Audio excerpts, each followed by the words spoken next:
আমরা দেখি যখন কোনো লোক মারা যায়, জানাজার নামাজের পরে খাটের চার কোনায় চারজন ধরে নেয়, কিন্তু কথা হলো এই যে 10 কদম হাঁটার পর খাটের কোনা পরিবর্তন করে, এরকম করে 4 বার পরিবর্তন করে 40 কদম হলে স্বাভাবিকভাবে হাঁটে, এটা কতটুকু শরীয়ত সম্মত একটু বিষয় দিলে ভালো হতো।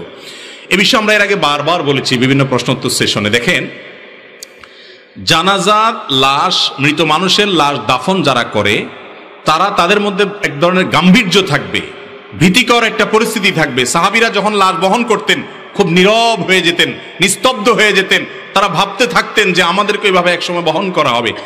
এই 10 কদম পর পর পরিবর্তন করা, গনে গনে এই কদম গোনা এবং আপনার এটাকে পরিবর্তন করার এই যে কাজের মধ্যে আমরা ব্যস্ত থাকি, তাহলে আপনি কল্পনা কখন করবেন মৃত্যু নিয়ে?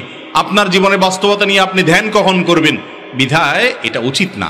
তাছাড়া কোনো কোরআন হাদিসের কোথাও বলা হয়নি যে মৃত ব্যক্তিকে লাশ বহন করতে হলে 10 কদম পর পর পাল্টাইতে হবে।